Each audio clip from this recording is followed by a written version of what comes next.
Sulphate of potash या SOP जो कि पौधों को या मृदा को पोटास उपलब्ध करवाता है और इसका रासायनिक नाम पोटेशियम सल्फेट होता है।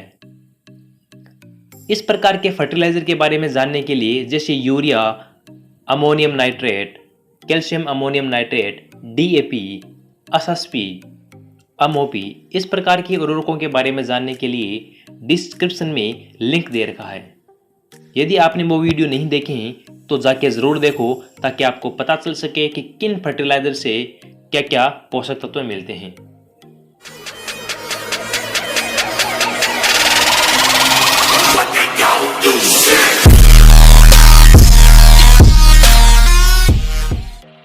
सल्फेट ऑफ पोटास या एसओपी क्लोराइड रहित प्रमुख पोटेशिक उर्वरक है, यानी यह एक ऐसा पोटेशिक उर्वरक है जिसमें क्लोराइड नहीं पाया जाता है और सल्फेट ऑफ पोटास का रासायनिक नाम पोटेशियम सल्फेट होता है।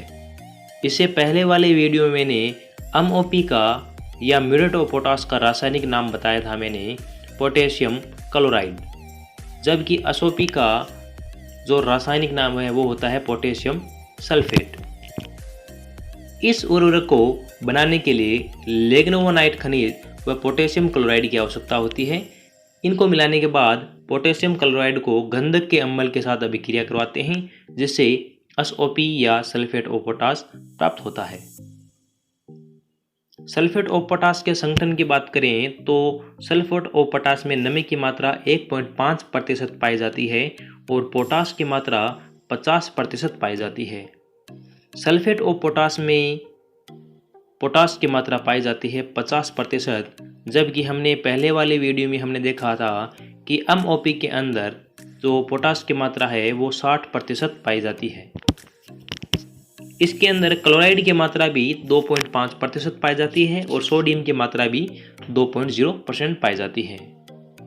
सल्फेट ऑफ पोटास के गुणों की बात करें तो यह सफ़ेद रंग का पदार्थ होता है तथा ये क्रिस्टलीय यौगिक होते हैं, यानी आसानी से ये चीनी जैसे नमक जैसे दिखाई देते हैं, उनको तोड़ने पर आसानी से टूट जाते हैं। इसके अलावा अन्य गुणों की बात करें तो इसमें पोटेशियम 50% पाया जाता है।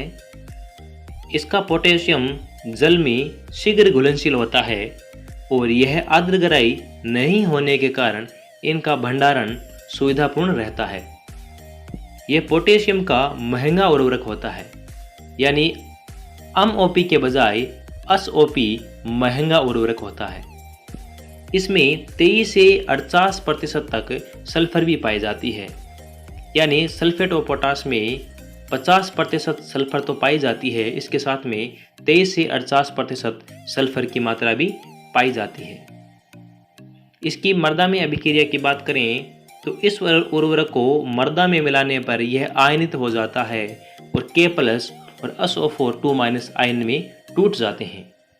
जैसे इस उर्वरक को मृदा में मिलाते हैं तो दो प्रकार के आयन बनते हैं, K+ और SO4 पोटेशियम आयन मृदा क्लोराइड पर अधिशोषित हो जाता है, यानी जो K+ आयन बना था वो मृदा क्लोराइड पर अधिशोषित हो जाएगा और पोटेशियम आयन अपक्षालन द्वारा नष्ट नहीं होता है। पोटेशियम आयन की सबसे महत्वपूर्ण बात यह होती है कि अपक्षालन के द्वारा ये निचले संस्तरों में नहीं जाता है या क्लोराइड के कणों पर चिपक जाते हैं, जिससे क्या होता है अपक्षालन के द्वारा ये नष्ट नहीं होते हैं। यह एक उदासीन उर्वरक है जिससे मृदा में अम्लता या क्षारीयता पैदा नहीं होता है। चूने वाली क्षारीय मृदा में इसका प्रयोग लाभकारी होता है, यानी क्षारीय मिट्टी में यदि हम इसका उपयोग करते हैं सल्फेट ऑफ पोटास का तो यह अत्यंत लाभकारी होता है।